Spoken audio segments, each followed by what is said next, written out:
उस खुशी का तो वर्णन ही नहीं कर पाते।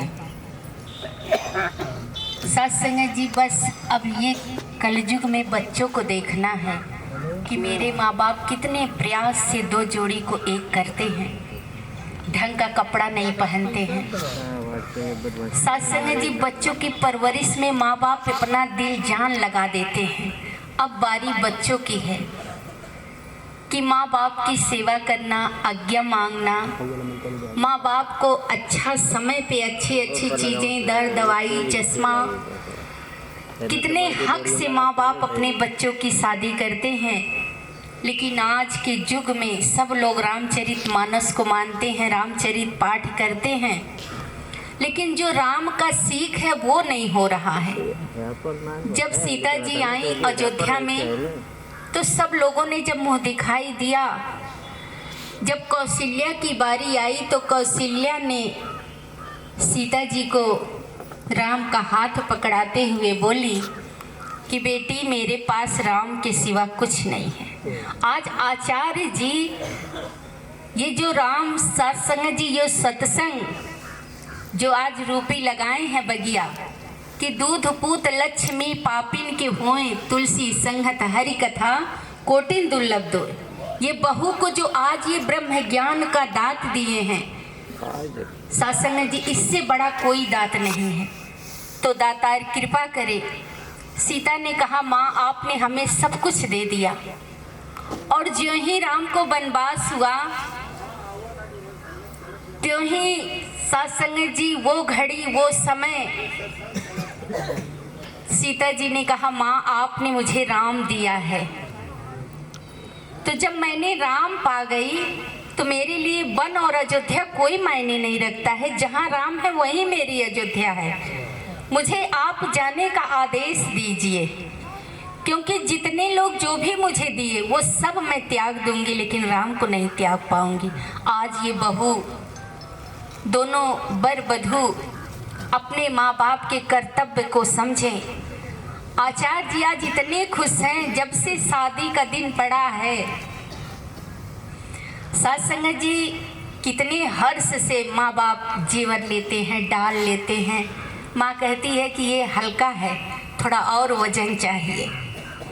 अपने बेशक मड़ई में रहते हैं, लेकिन बहू के लिए कि दूसरे घर की बेटी आएगी, एक बाथरूम चाहिए, नहाने वाला चाहिए, कितना उपयोग करते हैं।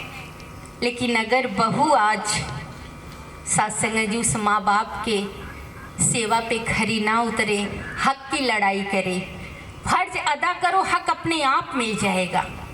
और जब हम फर्ज ही नहीं अदा करते, हक के लिए लड़ाई करते हैं, तो माँ बाप टूट जाते हैं। तो आओ सत्संग जी, आज ये जो नज़ारा बहुभोज में डीजे लगता, पार्टी होती, लेकिन आज ये बहुभोज कि जो संतों का आगमन, मुनियों का आगमन, इतने दूर दूर से महात्मा आकर के जो ये आशीर्वाद दे रहे हैं। बहू भी दासी देखी, अभी मेहंदी भी नहीं छूटी है, लेकिन घर का सारा जिम्मेदारी बहू उठा ली है। भाग भाग के हम लोग आए हैं, सेवा कर रही है, चाय ला रही है, पानी ला रही है। हर बेटे के अंदर, आज तो बड़े बड़े बच्चे स्कूल में पढ़ रहे हैं लेकिन संस्कार नहीं है, लेकिन आज ये निरंकारी मिशन का संस्कार, आचार्य जी का ये आशीर्वाद, भाग भाग के ये सत्संग सेवा। और एक बात वो यही कहते हैं कि राम राज हुई है बढ़ियाई, जैसे रात दिवस की नाई। ये हमेशा आचार्य जी कहते हैं, और आज वो देखने को मिला, उनका प्यार, उनका ये त्याग। आज ये बहू, तो दातार कृपा करे इस बहू को, बच्चे को, कि रामचंद्र जी सा मर्यादा रामचरित पढ़ने से नहीं होगा। एक एक पद उसका पढ़िए और उसको आंख बंद करके महसूस करिए कि जैसे प्रभु राम ने महसूस किया। जैसे आपके बाबा हरदेव जी ने, जब बाबा हरदेव जी की शादी हुई तो बाबा गुरुबचन जी ने कहा कि आज हम पिता हैं, आप पुत्र हैं, कुछ मांग लीजिए। तो बाबा हरदेव ने कहा कि मैं आपको गुरु ही समझ रहा हूँ, आप अगर मुझे कुछ देना चाहते हैं, जो महात्मा जहाँ जो आशीर्वाद मांगे तुरंत पूरा हो जाए। बाबा गुरुबचन जी सीने से लगा लिए, बोले सत्य वचन कहे ये ना हो कि सदगुरु आशीर्वाद देगा। आज आप मुझे आशीर्वाद दीजिए, मेरे गुरु हैं, मैं पिता नहीं समझ रहा हूँ कि जो संत जहाँ जो मांगे पूरा हो जाए। बाबा गुरुबचन जी ने कहा सत्य वचन, लेकिन जो बेटा पिता को गुरु मानेगा उसी का हर काम पूरा होगा। जैसे मर्यादा पुरुषोत्तम राम ने माना कि पिताजी आप किस दुविधा में पड़े हैं, माँ ने ऐसा क्या आपसे मांग लिया है, क्यों आप इस कक्ष में हैं।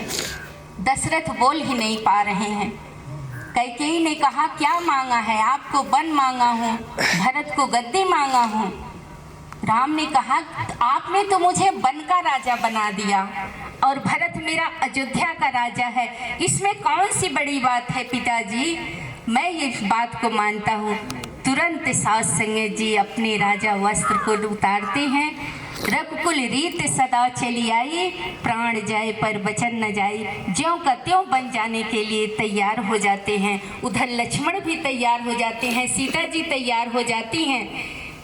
आपने देखा होगा टीवी पे, रामायण को पढ़ा होगा कि दशरथ की क्या दशा है, क्योंकि उन्हें ब्रह्म ज्ञान नहीं है। वो नहीं जान रहे हैं कि ये वक्त के पैगंबर हैं, वो तो बेटे के मोह में पड़े हैं।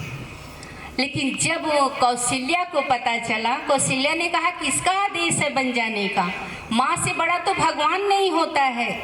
तो राम ने कहा माँ कैकेयी का आदेश है, कहे जाओ तुरंत बन जाओ और जा करके सेवा करके वापस आओ। और जब पहला अयोध्या में प्रणाम कैकेयी को किए, कैकेयी मुंह नहीं दिखा रही, रो रही हैं, बोलते हैं माँ मैं राम बन के अयोध्या से गया था, मर्यादा पुरुषोत्तम राम बन के लौटा हूँ आपके कारण। तो आओ सत्संग जी, समय नहीं है, आशीर्वाद आचार्य जी को और उनके पूरे परिवार को देना कि जो पेड़ लगाए हैं आचार्य जी, ये बच्चे ज्ञान लेकर के, ये बहू जो सोच इनकी है कि एक फुलवारी लग चुकी है। और आपने आशीर्वाद भी सुना है कि सोहर हो तो हम जीते रहें। तो दातार ये कृपा करेगा संगत माँ कि जो बनारसी दास का आशीर्वाद है वो जल्दी पूरा हो और इस घर में सोहर भी हो। क्योंकि सत्संग जी पिता बहुत खुश होता है जब बच्चे की शादी होती है, समधी बनता है, और उससे दूना खुश होता है जब उसे सूद, जैसे आप लोग 1 लाख रुपया किसी को दे देंगे, 10,000 सूद मिलेगा। 1 लाख आप दे दिए हैं उस 10,000 के चक्कर में। तो ये बेटे से ज़्यादा खुशी तब होती है कि जब एक नाती होता है। एक जज साहब थे, तो वो अपना जब ड्यूटी से आते थे तो छोटा सा नाती उनको कहता दादाजी आप घोड़ा बनो। उनके बॉडीगार्ड कहते थे अरे ये बच्चा डरता नहीं है, तो बोले हम तो वहाँ जज है ना, लेकिन इसके सामने मैं हार गया हूँ, ये मेरा सूद है, तो मुझे तो घोड़ा बनना ही है। आप लोग अब साइड होइए, अब मैं दादा का फर्ज निभाऊंगा।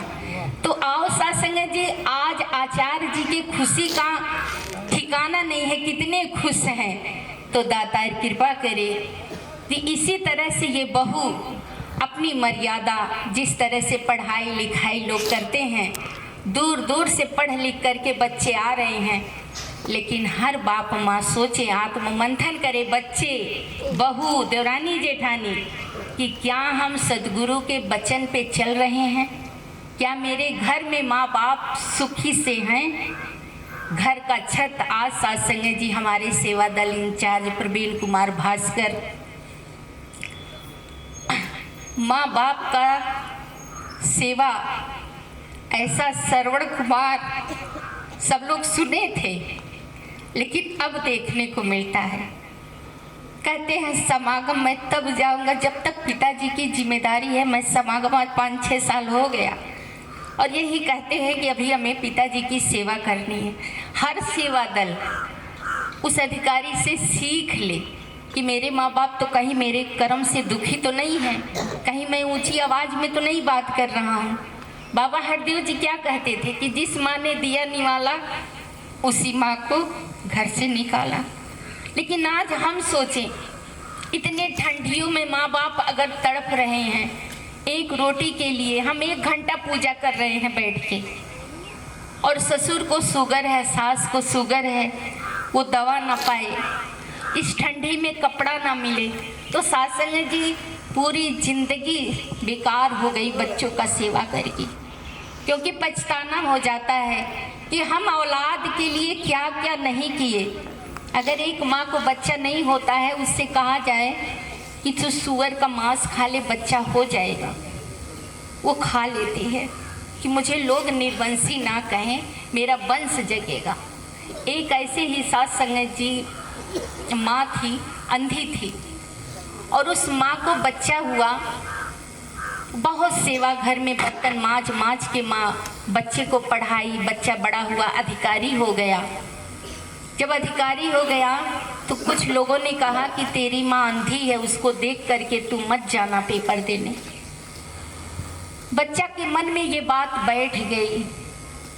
माँ उसे घूंघट काट के दही चीनी खिलाई कि जाओ पेपर दे के आना अधिकारी बन के, मेरा सपना सार्थक हो जाएगा। तुम्हारे पिता का बहुत बड़ा सपना था कि तू अधिकारी बनना, और मेरे आँख न रहने से, अंधी होने से तुझे दर्द है। तू अधिकारी बन जा, शादी कर दो, तू मुझसे दूर हो जाना, लेकिन सुखी रहना। सत्संग जी बेटा गया, अधिकारी बना, पेपर हुआ, पास हुआ, शादी हुई। और शादी होते ही माँ अपने आप को छिपा ली, बेटे को घर मिला, चला गया। बेटा ने कहा कि आप नहीं चलेंगी कहीं, नहीं, तू अधिकारी है, लोग देखेंगे तो यही कहेंगे कि अंधी माँ है, तो तुझे शर्म लगेगी, तू जहाँ रह आराम से रह। सत्संग जी बेटा चला गया। बेटे का जन्मदिन आया, माँ मिठाई बना के कुछ लोगों के साथ शहर पहुँची। बहू को पता चला, कहीं बताइए ये बुढ़िया न ढंग का कपड़ा है, इज्जत यहाँ लेने आई है। लेकिन माँ मिठाई दे के वापस आ गई, और वापस जब आई तो बेटा से बहू कहती है कि आप इनको लाइए, घर पे रखिए, बदनामी हो रही है। बेटा ने कहा ठीक है, मैं जा रहा हूँ, माँ को मना के वापस लाऊंगा, क्योंकि माँ मैं अधिकारी हूँ। अभी भी बर्तन मांज रही है। सास संगत जी, क्या आप उसे 5,000 दे नहीं सकते थे?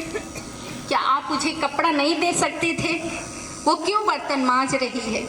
कोई पिता किसी से सुर्ती मांगता है तो बच्चा डांटता है कि मेरी इज्जत जा रही है रोड पे, तो आप तो खरीद सकते हैं, आप तो उसे दे सकते हैं।